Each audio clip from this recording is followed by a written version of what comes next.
She was a rich woman, she had rich taste, she felt the blood running through her veins. She liked the life she had, she loved her big cats and the beauty of being untamed. Well, everything was fine, just as sweet as wine, but her husband went and disappeared.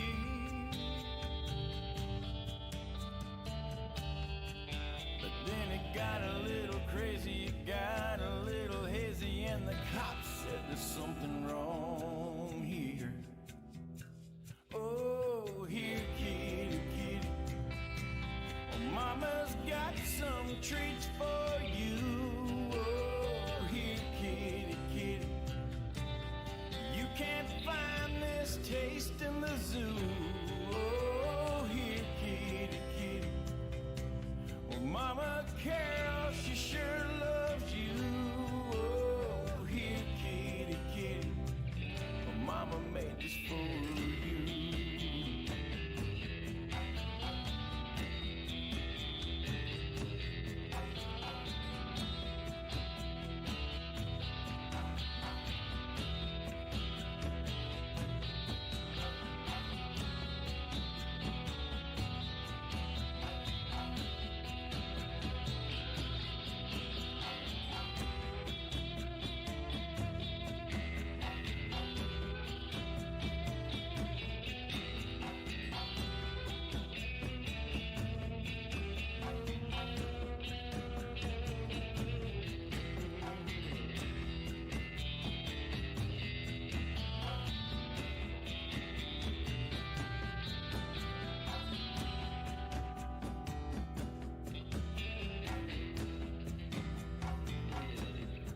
So if you're ever down in Tampa on a big cat refuge, don't pick a fight with your wife.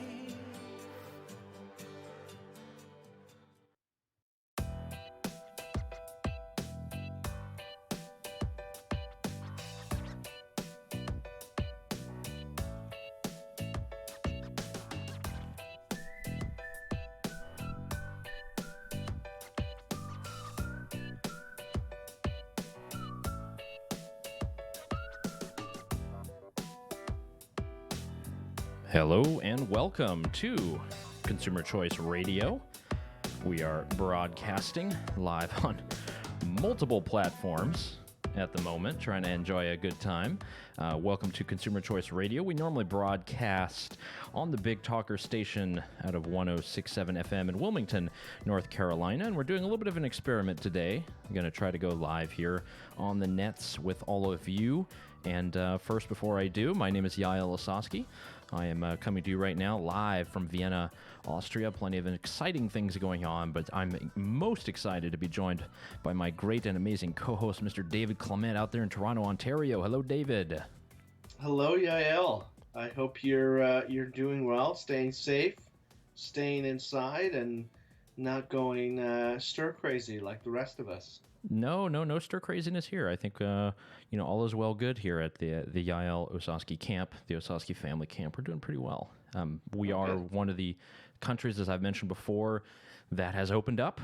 Austria's opened up, so the stores are beginning to open. They're beginning to awaken from their terrible slumber that has been imposed upon us, and it's looking a bit brighter. And the beautiful weather today. Why not?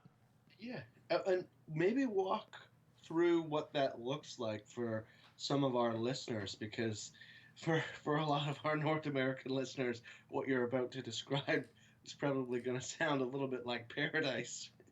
Yeah, so what we've had now in Austria has been able to flatten the curve. We've had shut down now for about 1 month, and starting on Tuesday, the day after Easter Monday, there was the opening up of small shops under about 2,000 square feet, 400 square meters, and then also garden centers, things like Lowe's and Home Depot, obviously, but of the Austrian variety. And it's been interesting to see. I mean, there's definitely a lot more people walking around from what I can see. I haven't actually been to any of these shops. I have been to the grocery store and things as normal. But I promised last week I'd get to the hardware store. I haven't been able to do it yet, I need to. I need a couple bolts to put in the wall, you know? Yes, you can get your building supplies for handyman Yael around the house. Now, Once now again, all of those, asking now all those for your tasks you've been procrastinating about, you got to get around to them. I know, and because I can't, you know, I've been too much of a chicken to get it, you know, from any of these hardware stores. I just gonna have to order on Amazon. Prime now. So there's plenty of stuff to get to. David, again, we mentioned this before. We are experimenting a little bit with this episode. This broadcast goes out on the radio out of a national FM station down in Wilmington, North Carolina, 106.7 FM. That's Saturdays at 10 o'clock Eastern in the morning. And then we also have our podcast that goes out on consumerchoiceradio.com. We wanted to try our hand at streaming, so we've got this on all platforms right now. Let's see, Twitter, Periscope, Facebook. We've got YouTube as well. Even Twitch, we've got that clicked in. So trying something out, seeing how interesting it would be if who knows, maybe we can get more people involved and figure out how this internet stuff worked. I mean, look, we're stuck indoors, so why not experiment and make sure that people can get more access to awesome consumer choice information everywhere we are. Absolutely, absolutely. So before we get into the big, so in case you don't know, we don't use the C word on this program, C virus. There are a lot of algorithms out there that will cut you down if you use this. So we've decided to replace it with the Carol Baskin virus. Yes. So if you do hear us, mention that, please do stay alarmed. We're not insane. We're not crazy, but we're just trying to avoid getting censored and downvoted and demonetized and everything else on all channels. So before we get into too much of the Carol Baskin virus, there's a lot of great clips that David has sent me. I mean, I'm super impressed. We've been doing this now for a couple months. David has come to the table with some nice, clean, edited clips. I love it. Yes. Yes, hopefully the listeners love them too. Did my best. All right, so David, why don't you go ahead and put one on the tee for us? What should we dive into here? Because I want you to start. I want you to feel proud, dust off those typing fingers, and tell me which one that we're going to play. Let's go with Bill Maher, because Bill Maher created quite a stir with his 5 or so minute rant about the Carol Baskin virus and Chinese wet markets. So we narrowed that down to about a minute or so. We want to play that and obviously discuss about some of the things he's talking about in this quite legendary clip. It's not racist to point out that eating bats is batshit crazy. In 2007, researchers at the University of Hong Kong wrote, the presence of a large reservoir of SARS-CoV like viruses in horseshoe bats, together with the culture of eating exotic animals in southern China, is a time bomb. Dr. Fauci says we should force a global closure of the wet markets because the current crisis is a, quote, direct result of them. On Monday, the UN's acting head of biodiversity said the same thing. So when someone says, what if people hear Chinese virus and blame China? The answer is we should blame China, not Chinese Americans. But we can't stop telling the truth because racists get the wrong idea. There are always going to be idiots out there who want to indulge their prejudices. But this is an emergency. Don't we have bigger tainted fish to feed Americans? And it has everything to do with China. China. I love that. Look at Bill Maher. He comes around every now and then.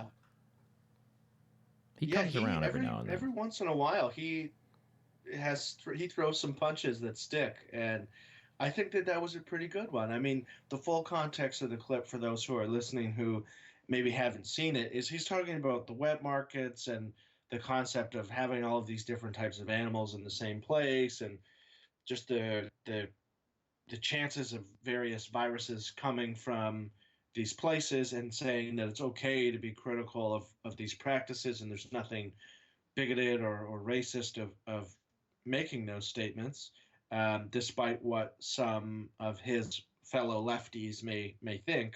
So I really liked it. I mean, I think he highlights the paternalistic aspect a little bit there of that viewpoint that we can't be critical of let's say the cultural practice of eating bats, and saying that it's really quite simple to just differentiate that from obviously Chinese people. So yeah, I loved it. I thought he hit the nail on the head there, in terms of parsing the middle ground, um, between those who maybe have unsavory opinions about Asian Americans, who are obviously wrong, and the people on the other side, on the far other side of this, who think that just simply criticizing wet markets is somehow bigoted or racist or something along those lines. So I really loved it. Yeah, and we talked about this a couple of weeks ago. But you can go back and listen to consumerchoiceradio.com. We've had a couple of that. Just the journalists who were there at the White House press briefing asking Trump about this. Like, why do you keep saying Chinese virus? And he said very simply, because it came from China. China. Okay? It's a strange world out there. Now, China. I mean, this may just be part of like a distraction or a diversion tool, and there's certainly some good conversations that can be had on that front. But at the same time, I mean, it's not really that outrageous for him to be talking about where the virus came from. We know where it came from. I think the idea that we can't talk about where it came from or how it developed, which is an ongoing debate, is silly. And so it's nice to see Bill Maher kind of carry the flag on the lefty side of politics for some sanity and reason in this conversation. Yeah, and obviously I've been a huge fan of Bill Maher for a long time. I mean, since I was probably, 12 years old. Like one of my first favorite comedians, someone who's able to blend together politics and comedy and did so in a great way. He's kind of gone a bit insane the last couple of years. I mean, he even dropped $1 million on Obama. Come on. He didn't need any money. I mean, he got plenty of billions of dollars. Didn't need an additional $1 million from you, but okay.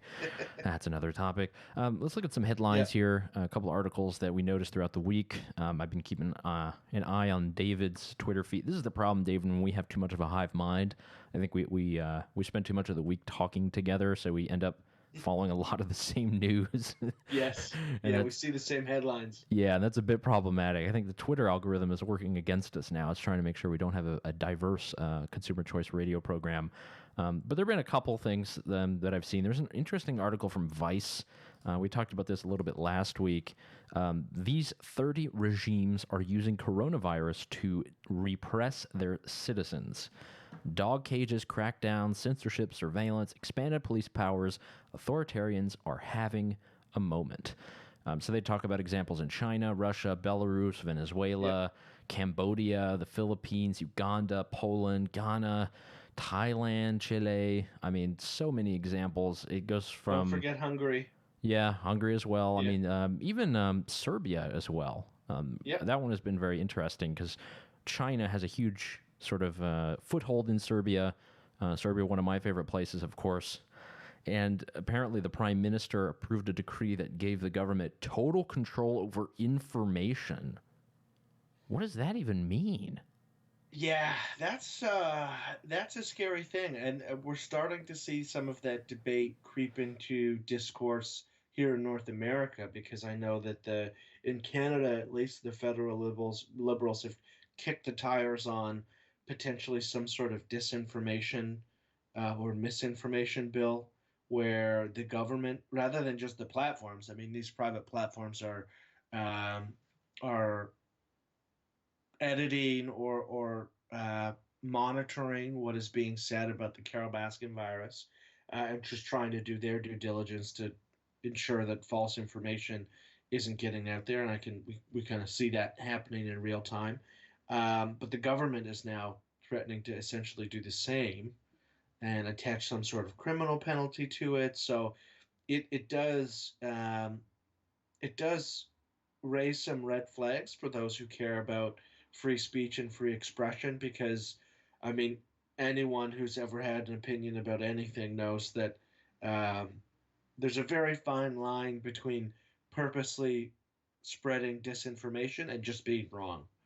And you don't want to criminalize people just being wrong. That's not, Sure. That's antithetical to the societies that we want to live in terms of allowing or protecting free speech, whether it's constitutionally in Canada, the United States, or even internationally in terms of UN human rights. So scary times, scary times. As our pal Bernie Sanders would say, it is a strange world out there.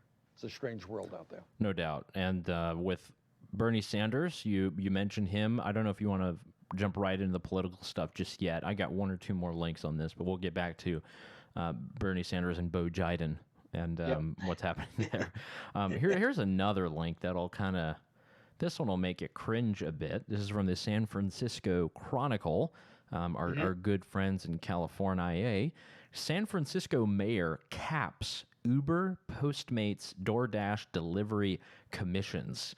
As struggling San Francisco restaurants pin their hopes on staying open on delivery and takeout orders, city officials have stepped in to lower the commissions charged by the makers of apps like Uber Eats, Grubhub, DoorDash, Caviar, and Postmates. Typically, these companies charge commissions that range from 10% to 30% of an order. On Friday, Mayor London Breed announced a temporary cap of 15% on commissions. The cap will remain in effect for the duration of the local state of emergency or until restaurants are able to open again for dine-in service. There you go, Ban Francisco. There's yet another tally in your corner for why you're the greatest city in the world for getting screwed. Yeah, like it's so they passed that contractor law statewide. Yes, AB5, statewide, California. Huge mistakes, really limits the viability of being a delivery driver or an Uber driver for people, or a delivery driver for things like DoorDash and Grubhub and whatnot. Then, not only do they do that, you now have local ordinance cracking down on how much these people can make. I mean, I think the San Francisco City Council or legislators, or however we refer to them, need to give their head a shake and realize that these people are first responders in many sense. They're essential services because they're delivering things that people need. Why is it an issue for them to be able to make more money? I mean, this is insane. And also, it doesn't cost nothing to put the technology together, to do the tracking, to set up the order, to connect all the credit cards. I mean, it's not free to do this stuff. Of course not. And everyone's doing it voluntarily and willingly, and people are providing this service of actually getting food to your door. And all this does is make it harder for them to do it and make it less attractive for restaurants to actually participate in this new kind of temporary economy of consistent food delivery.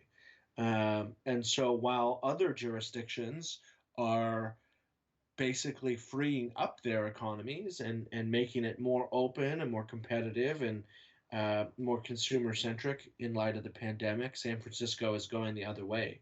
And I mean, the consequences are obviously going to be pretty clear. It's just going to be harder for these businesses to stay in business, which nobody wins. The consequences will never be the same. And and there's a lot that we could cover on this. There's just so many bad laws that are being passed on this. I decided to weigh in. I put my toe in the water a bit.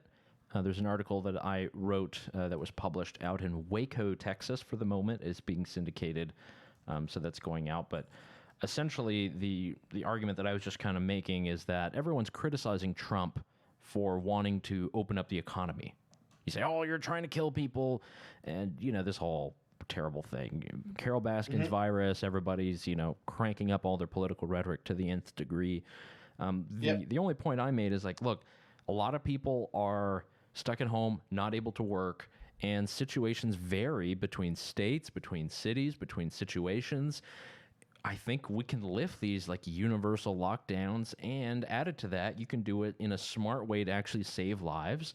Require people to wear masks. Let's do the social distancing. Let's keep that up. A lot of people will probably love that. Social distancing, not having to interact too much in public. Keep that up if people want to. Wear the mask. Be sure we have all the PPE. Let's make sure our hospitals have all the resources they need. But we don't need to shut down every job and every position. And I mean, this is the kind of crazy thing. Here's the thing that the critics don't, and I mean, I'm no Trump supporter, but we do have to look at it this way. there are some businesses that remain open through the crisis. So a grocery store, for example. How are grocery stores staying open? Well, they're limiting the amount of people in the store at a time. They have very strict social distancing rules. In many instances, some are actually making you use hand sanitizer when you get there, encouraging you to wear masks. All very smart things in terms of limiting exposure to the virus. Now, what if we applied those same rules to other businesses that aren't providing food? Could they stay open? Could they not go bankrupt? Could people still have a job?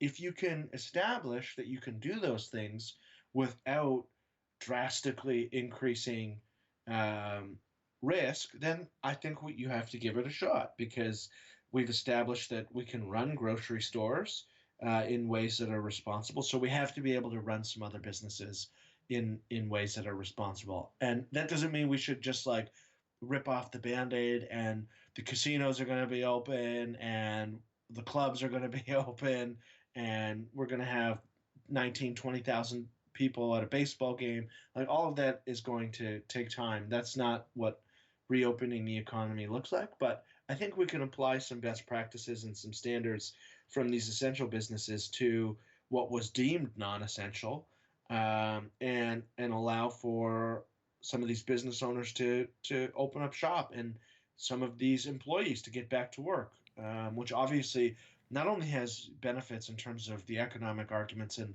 I think that those are certainly important, but talk about the mental health benefits of being able to actually do something.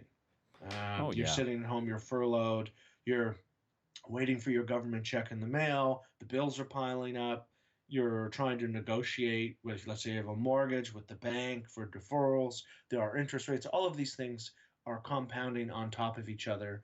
And so if there is any way where we can empower people to dig themselves out of that, I think that's a positive.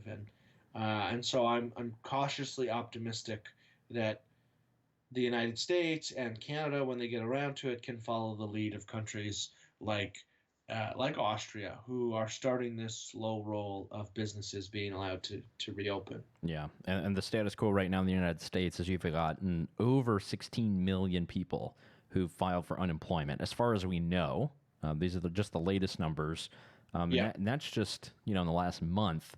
And most models are saying that we might have as high as 20% unemployment by summer.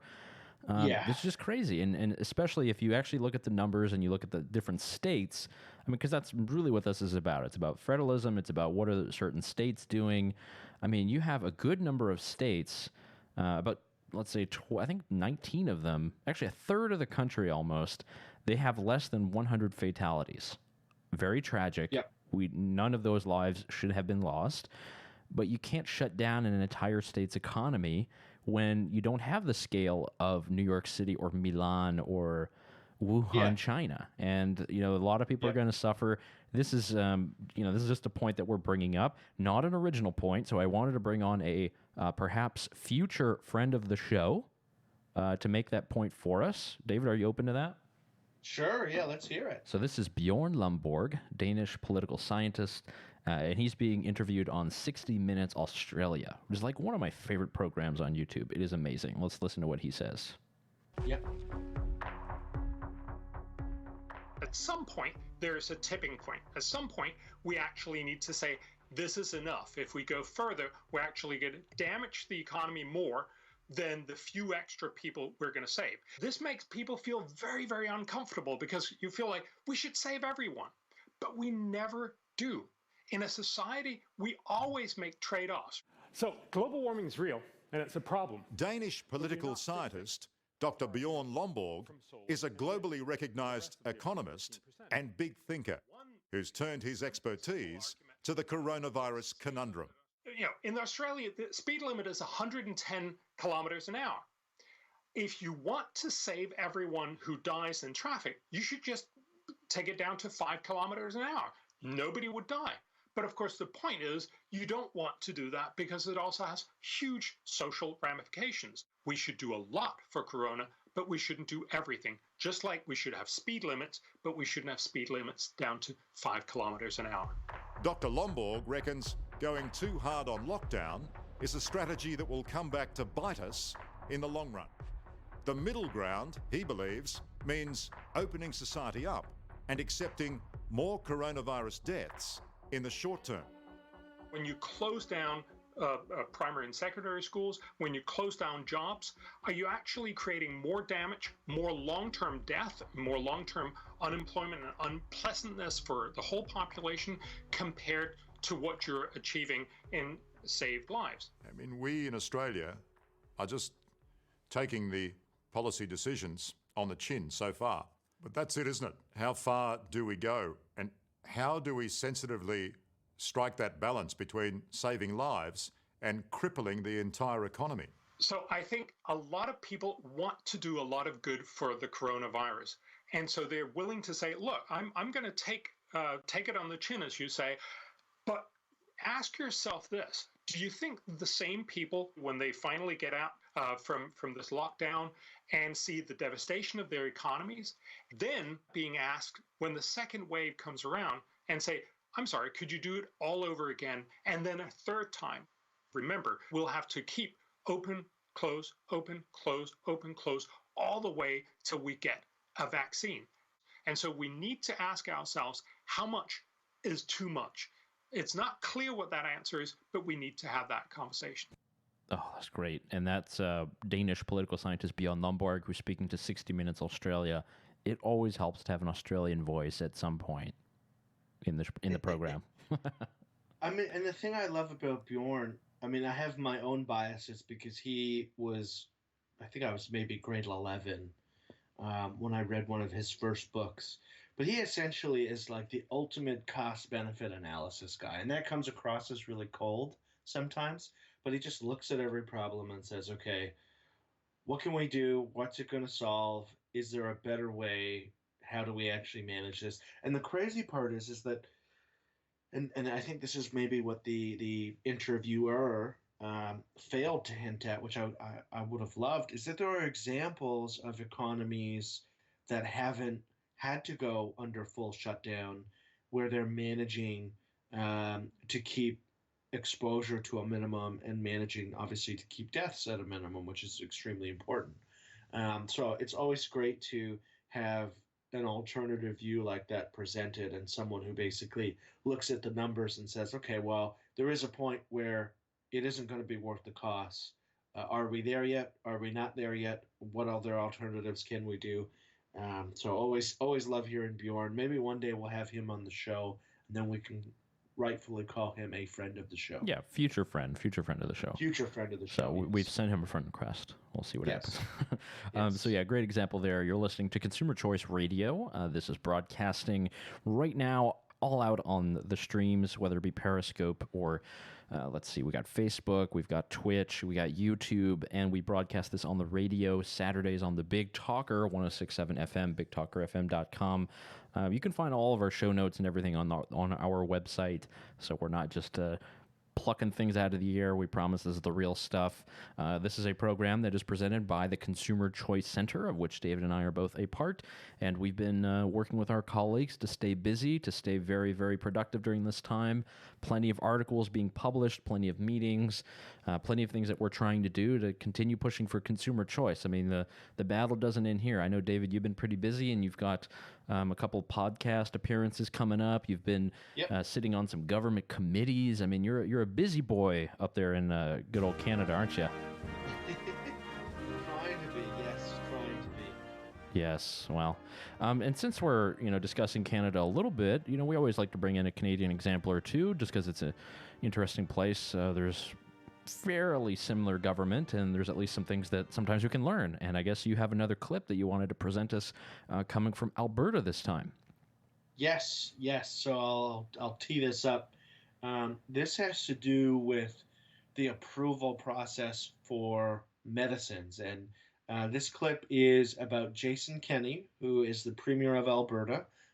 For our American listeners, this is kind of like Canada's Texas, resource-heavy, very conservative-leaning province. And so we'll get Jamie to play the clip here of Jason Kenney talking about cures and vaccines. Another big story out of Alberta today, the Premier, Jason Kenney, threatening to circumvent the federal government and the federal approvals process in order to access threatening, I love that word, tests and treatment for COVID-19. Products require approval from Health Canada, the tests and various treatments, but Jason Kenney told Vassy Kapelos on Power and Politics yesterday he will not wait to use them if they've been approved by certain other countries. Direction I've given our officials is that if we see a highly credible regulator of medications in a pure jurisdiction like the European Union, Australia, or the United States that has approved a test or a vaccine or medication, we should pursue that. We should not wait for Health Canada to catch up. Oh, nice, Jason Kenney.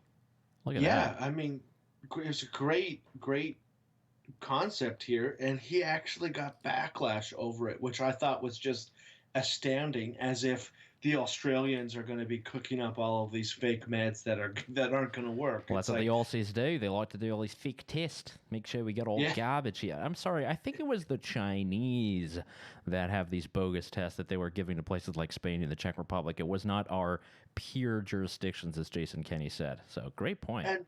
And people are coming out basically say that Jason Kenney is wrong and that we can't circumvent Health Canada. And it's built on this incredibly nativist idea that Health Canada is the only government body capable of actually investigating cures or vaccines. Not the British, no, they're not above bar. Not the Americans or the Australians or the Kiwis or the Europeans. It's only Canada who can investigate and approve these medicines, which is just such a silly, it's just such a silly mindset. And we know, not yet, but we know that if we take that mindset to its end, that the cost is just human lives, because it means that we got to wait for the bureaucracy here in Canada to approve various medicines. And that seems like the exact opposite of what regulators should be doing in a global pandemic. And so kudos to Jason Kenney for having the guts to exercise some provincial authority on this and propose to just greenlight medicines from pure countries. I think that's a great move. Welcome to Thunderdome. Yeah, and I think this is exactly what we need. Everyone's talking about clamping down on globalization, once all this subsides. But here's an example for where it can actually work. If you have pure jurisdictions, you have liberal democracies that have very good functioning markets, they have great scientists and universities, and they're able to put together great vaccines or products or medicines, you should be able to have them approved in your country. You don't necessarily need to line up your own bureaucrats in order to do that. It's a big issue. Thankfully, we have been able to cover this, and it's something that we're advocating for more and more. You'll hear more about that in the coming weeks. We do have some listeners on the live stream, so a shout out to Jim Young, who's over there in South Korea. Magnus, I think he's in Iceland. Who knows? Yes. But we'll get more shout outs if you're listening. Send us a message wherever it is, and we'll give you a shout out there. A couple more clips to look at here, and before we do that, though, let's look at some of the great media hits from our colleagues, David. There's a couple others that we already covered. One of my articles. You've got some. What else do you have going on right now? I know you've got a couple submissions that you're working on, a couple of committees. Tell us a little bit more about that, by the way. Yeah, so unfortunately, a couple of them have been paused. We're still participating. One is under the Canadian Free Trade Agreement, so working to streamline provincial regulations so that it's easier to do business nationally here in Canada. So we are on basically the committee who submits regulations to be reviewed. So looking forward to that. Once things get back to somewhat normal, I'll be testifying with the Attorney General's office in Ontario about a legal reform proposal to allow for e-notarization for legal documents. Which couldn't come at a better time because if ever there was a time to fast track that and to kind of modernize the authorization process in the legal system, it's now. And this pandemic has kind of highlighted that. It seems silly that you would still have to actually go into a legal office to physically sign something when you can, with various verifications and checks, do all of that online. Yeah, I've done that a couple of times. Just use like a website. I pay $11 and I can get something e-notarized. Like, it's pretty awesome. Exactly. Cool. Exactly. So those are two big projects. Outside of that, in Canada, it's now mostly the positive ramifications of allowing for the cannabis industry to stay open for delivery and e-commerce orders. So that's been a huge plus. We got a lot of great coverage with that because we were obviously quite vocal in saying that the government doesn't need to shut down the industry completely. They could limit exposure and allow for curbside pickup and retail delivery, and they did agree to do so. So we're just seeing that the positive ramifications of that, where retailers are really ramping up their delivery capabilities. It means that people don't have to take that extra trip out. So positives all around. Really happy with how that's going. Great. Yeah, and there's been so much that has been published on the work that we were able to put together on not just cannabis delivery, as David mentioned, also alcohol delivery, perhaps opening up of some state monopolies on liquor, beer, and all the rest, and plenty of jurisdictions. So much more work to do. I wanted to highlight a couple of media hits, though, from our colleagues. Looks like our boy, Bill Nye the Science Guy, Bill Wietz, got into the Financial Times. It's a big deal there. Big deal there. It's a very huge deal. What's a this very headline? Huge deal. Coronavirus after the lockdown. We'll put this in the show notes as well, consumerchoiceradio.com. So this is about the mobile apps that we're going to start using for this contact tracing everywhere. And Bill had some privacy concerns and talking about how it should be open source and all the rest. And he says, if tracking of individual movement is on the table, then that is unlikely to be in line with existing privacy laws, even in a crisis, says Wietz. So he's got a couple other points there, but awesome. Good on you, Bill. Even in FT China, this boy was. Yep. And for our North American listeners who may not know what the relevance there is, that's kind of like being quoted in the Wall Street Journal or the New York Times. I would say more so than the Wall Street Journal. It's like the hedge fund Wall Street Journal for like global cabal bankers. Yeah, it's the biggest. I think it's one of the most reputable newspapers internationally. No doubt. So good for Bill. Good on us, yeah. And then another one is our managing director, Fred Holda, was on TRT World, did an interview about COVID, about comparing everything that's happening with the World Health Organization, talking about the NHS and German healthcare. So some pretty good insights there. That's all linked on our website, so you'll be able to see that. Yeah, there's some pretty good hits, some stuff in German as well. I mean, things are rocking and rolling here. We don't stay quiet. We don't stay down. We might be quarantined, but the work goes on. Yes, we are still busy. Still busy. Speaking of someone who's busy, I am once again asking for your financial support. Seems as if Bernie Sanders is now knocked off his feet. Looks like he's going to be hanging up the hat. He's done. He threw in for old Joe, and he's not the only one. All the politicians now are coalescing around your boy, Joe Biden, who's going to be the next, apparently, the presumed Democratic nominee. Who knows if they're actually going to have a convention at this point? Yeah, I mean, it's over. I think it's... So what is so striking about this endorsement is that when other people endorsed Joe Biden, when Beto did, when Andrew Yang did, when Tulsi did, everyone raked those candidates, or the Bernie bros raked those candidates over the coals for not being pure enough and for selling out to the establishment. Here we have progressive darling Bernie Sanders doing the exact same thing, and even worse, doing it like the day after the sexual misconduct allegations against Joe really went public. And so it's what a terrible look for everyone on the Bernie side of the Democratic Party, because you had people who were super critical of others for doing what their wokester in chief did himself, and then he did it at the worst time now as these allegations are coming to light, and his candidacy becomes more and more complicated. So yeah, not a great time for the Dems, despite the fact that they now have a nominee. It's still a lot more complicated. No doubt. This is yeah, it's a strange world out there, as we often say. It's a strange world out there. So yeah, good shout outs here on the live stream as well. Joe Catanacci out in Wilmington. Hello, sir. Thanks for listening along. Oh, Joe. Hey, Joe. A true friend of the show. The original friend of the show. Thanks for listening along and sharing us on the Big Talker Facebook page as well. So some of the listeners of the radio program on Saturday are getting a sneak peek as to what's coming their way. Very cool to see. Beautiful. Yeah, we've got one more clip, David, that's lined up here.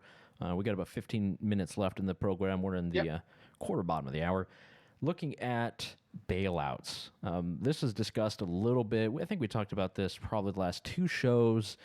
We have this entire recovered program. Some people have already gotten their Trump bucks in the mail. A number of my friends have been posting, which is totally dumb, by the way. Do not take a screenshot of your bank account where everybody can see your numbers. Like, guys, don't do this. Yeah. The people who steal identities are just licking their chops right now. It's like the guys who steal phones and like take pictures of themselves and post it on Facebook. It's like, come on, guys, don't do this. So yeah, a lot of people have been getting their Trump bucks. You are getting, a good amount of people who are being able to profit from getting some of these loans. And it's not just people, but companies. And what is being discussed is yet another injection into the airline industry, which is not dormant, by the way. They still are flying flights if you look at the flight tracker and stuff. But, many airlines, such as Austrian Airlines, many European ones, are totally grounded. But they already received $50 billion, our U.S. airlines did, and now they're coming back to the table for more. And thankfully, David, you have a clip that just plays into this and kind of shocks us a bit, but damn, it's true. Yeah, let's get Jamie to run that one. All right, Jamie, can you go ahead and pull up that clip, sir? Jamie, I don't know what I think he's asleep. But are you suggesting, you keep saying propping up zombie companies. Are you arguing to let airlines, for example, fail? Yes. Why? I mean, how does that make sense in the broader scheme of the economy? Because when you look at what it means, this is why I'm saying, this is a lie that's been purported by Wall Street. When a company fails, it does not fire their employees. It goes through a packaged bankruptcy, right? If anything, what happens is the people who have the pensions inside those companies, the employees of these companies, end up owning more of the company. The people that get wiped out are the speculators that own the unsecured tranches of debt, or the folks that own the equity. And by the way, those are the rules of the game. That's right, because these are the people that purport to be the most sophisticated investors in the world. They deserve to get wiped out. But the employees don't get wiped out. The pensions don't typically get wiped out. Why does anybody, I just don't understand, why does anybody deserve, using your word, to get wiped out from a crisis created like this? How does anybody deserve to get wiped out? Well, but just be clear, who are we talking about? We're talking about a hedge fund that serves a bunch of billionaire family offices? Who cares? Let them get wiped out. Who cares? They don't get to summer in the Hamptons? Who cares? Who cares? I mean, you don't think the employees, hold on, Scott. You don't think the employees of these companies own stocks? I mean, own their stocks, own the company's stocks? You can look on Bloomberg and you can see what percentage of these companies are typically owned by. These things are owned by BlackRock. These things are owned by these huge, amorphous organizations. Ultimately, downstream, and the employee owns a few $100s or a few $1,000s of shares. Well, I just don't understand. So this is like a natural disaster. And why does anybody deserve to get wiped out? Wouldn't that be immoral in and of itself? No, because what's happening right now is what I'll tell you is on Main Street today, people are getting wiped out. And right now, rich CEOs are not. Boards that had horrible governance are not. Hedge funds are not. People are. 6 million people just this week alone basically saying, holy mackerel, I don't know how I'm going to make my own expenses for the next few weeks, days, months. So it's happening today to individual Americans. And what we've done is disproportionately prop up and protect, poor performing CEOs, companies, and boards. And you have to wash these people out. Got to wash them out, David. Wash them out. What a strange horseshoe where progressives and libertarians can unite and say no corporate welfare, no corporate bailouts. I mean, I love just like the dumbfoundedness of the host in that, where he's like, but why? Like it was like he had never heard the argument made for the other side ever. Yeah, but my Wall Street friends have never said that. Come on. So I love that clip just because it pushes back against the concept that we just have to keep pumping money into things. And I know I've deferred to him in many instances. Justin Amash, U.S. Congressman, possible candidate for president, who knows, may be launching a bid. He's kicking the tires on that. Has always said the best route here is to send cash to people, not have it filter through businesses, and then make regulatory changes once things get back to normal to allow for these companies to be profitable again. And I know that you've written about this a bit in terms of the airline industry. So, like, what are some of those things that the government could do to help make these airline companies profitable once people fly again? Well, definitely look at those airline taxes. A lot of the taxes that the airlines are basically forced to put on passengers because of government rules and regulations. I mean, we still pay a September 11th security fee, mind you, to pay for TSA and all this stuff. Yeah. And basically every other country in the world, does very well by just having private security that is contracted by the airport, and they're held accountable to that. It's not a huge bureaucracy. You don't have systematic discrimination as you've had in the TSA, and there's been a lot of lawsuits about that because it's true and it does happen. But look, this is that's one thing you can do. Maybe it would be okay to allow some bankruptcies things to go forward. You can actually have some good entrepreneurs who like to take over things. I know we have that in Austria. The former F1 driver Niki Lauda, there's a couple bankrupt airlines, and he just like went shopping, tried them out for a couple years, retooled them. Some of them work, some of them don't, and he provided us with pretty good and cheap airline tickets in the meantime. This is not, you can't have an industry, it doesn't matter what it is, you can't have one that's just reliant upon going and trying to get bailouts every couple of years. And that is, we're talking about banks as much as we're talking about anything else. So yeah, you're right. This is where progressives and libertarians are joining hands finally, once again, after many years of being held apart artificially. We're able to come together and sing Kumbaya together. Yes, exactly. Exactly. And, so it's a good change to see, and it's something else to cover and to investigate. And this is where consumers effectively are going to pay the price. If we're going to have bailouts, not only are you going to be charged higher taxes to pay for it, but then you're going to have higher ticket costs at the end of the day.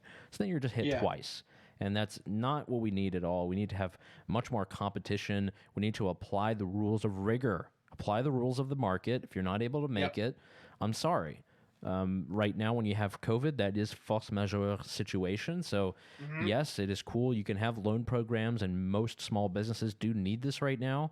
I don't think anybody would disagree with that. But to Justin Amash's point, direct cash payments to the people might have been a better way of doing it.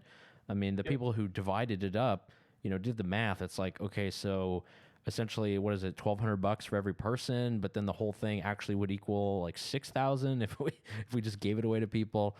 I don't know. Yeah, it's crazy.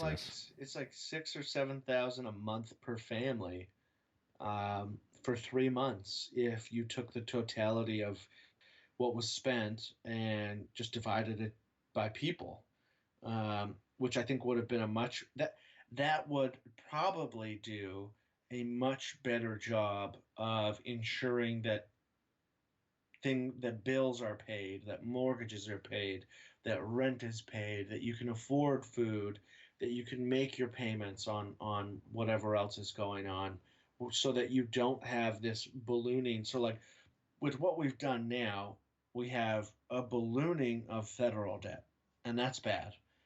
Future generations are going to pay for that, or you're going to have to deal with inflation, all sorts of problems with that. The flip side is without cash transfers to individuals or larger cash transfers to individuals, you have ballooning consumer debt. And so you have people racking up huge consumer debt, no doubt. Yeah, I'm seeing that. You're just cutting out of it, David. So thanks, Skype. Okay. Thanks, Skype. Yeah. So that's going to have consequences on the consumer side, and that is going to be really tough to have people dig themselves out of. So the hope on the cash transfer side would be that if you can get people to cover their bills, get people to be able to pay for food, they can at least come through this without mountains of personal debt. Now, that's not the case right now. Debt is going to really, really go up on the individual side as well as the federal government side. So it's almost like we're getting the worst of both worlds. Because you'd be in jail. David, I want to throw a surprise clip your way. I actually was doing this a bit in the background when we started. This is breaking. You heard it here first, everybody. Consumer Choice Radio. We have a huge endorsement for Beau Jiden, who is lining up to be the next Democratic nominee. Did you see the latest endorsement? It depends which one you're talking about. All right, maybe. here we go. To keep our economy running. And everyone who's making their own sacrifice at home with their families, all for the greater good. Greater good. If there's one thing we've learned as a country from moments of great crisis, it's that the spirit of looking out for one another can't be restricted to our homes or our workplaces or our neighborhoods or our houses of worship. It also has to be reflected in our national government. The kind of leadership that's guided by knowledge and experience, honesty and humility, empathy and grace. That kind of leadership doesn't just belong in our state capitals and mayor's offices. It belongs in the White House. And that's why I'm so proud to endorse Joe Biden for President of the United States. Welcome to Thunderdome. It's begun. Obama came out, and he's endorsed his boy, Joe Biden. Do you think does this really have any impact? I mean, not because Obama doesn't have impact, but I assume most Americans are looking at that and going, well, duh. Like, of course. I think it's too little too late. I don't understand what he's been doing. And, we did not take part in this prognostication because we're not really horse trade guys in the political realm. But sincerely, why didn't he do this for Joe Biden months ago? I mean, there's so many questions that are being asked, terrible policies, and Obama's just like sitting on the sidelines and just waits for the Democrats to slaughter each other to come out, whereas really his word, I don't know, there are two takes you can have on this. Either it's that he would have been the deal maker, the kingmaker, he could have basically crowned whoever the next choice was going to be, or it would be toxic because, as he stated in some other interviews, and I think he said it later in this, he could not be elected today. He's too old school, or not even old school, but too moderate left to kind of get by today, is what I've heard him saying. So I don't know. Those are my two views on the Obama thing. I think he speaks to a lot of people who just love to be calmed by somebody who's a politician. I don't necessarily have that need, but a lot of people have that. Yeah. And Obama has, neither you or I are big fans of the Obama administration, but he is a man of better character, and he carries himself with that presidential, I don't even know what word I'm looking for. Panache. Yeah, there you go. He just has that quality about him, which I think is refreshing in the context of newsreels during press conferences. But I mean, it's one of those things like, why didn't he? You raise a very good point. Why didn't he do this when Joe was in trouble?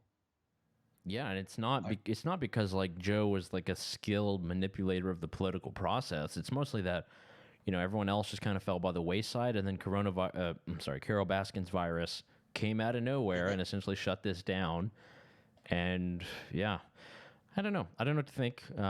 It was good to see the old president there. I think he was wearing a tan suit in the video. So yes, good to see he's finally able to let loose without media backlashes and stuff. Remember the glory days when Obama wearing a tan suit was like a 2-day scandal. Yeah. Yeah. Who knows? How times have changed. I probably said something about that back in the day. I don't know. It's like mostly. You were anti-tan suit? No, I was probably just jealous because I can't sport one. I'm pro tan suit. Big fan. Big fan. I'm all in, but I just can't. I don't know. I look a bit weird, and specifically with a quarantine beard, I don't know if too many people are going to be looking stellar in these things. No, yeah, I'm going to come out looking like Tom Hanks from Castaway. Yeah, you might, and or Tom Hanks after Carol Baskin's virus. Who knows? By now. Yeah, there's plenty more that we'll be able to cover here in the weeks to come. David, I think it's been a good program. It's been a good experiment. Yeah. We've been live on multiple platforms on Facebook and Twitch and Periscope, YouTube.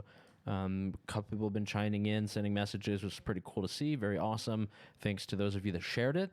If you liked it, let us know. We'll continue on. If you didn't, I don't want to hear from you anyway. But yes, this program will be broadcast on the Big Talker 106.7 FM out of Wilmington, North Carolina, Saturday, 10 a.m. Eastern Standard Time. If you're listening to it on the station, you're probably wondering why I'm saying that, but it's important to note we are a digital show in quarantine, so we got to do everything we can to let our voices trail out and hit the masses, ladies and gentlemen. Yes, absolutely. Thanks for a great live show. Thank you to everyone who listened in. Feel free to email us your thoughts and comments. If you have any potential guests you think we should have on the show to interview, let us know. We'll do that. And until next week. Until next week, David, all the best to you guys. ConsumerChoiceRadio.com. Find all the show notes. Subscribe to the podcast. You can find us in the Spotify platform. You can find us in Apple Podcast and YouTube and all the rest. We're all over. Subscribe to our feed. Stay in touch. Let's talk and promote consumer choice. Until next week, guys.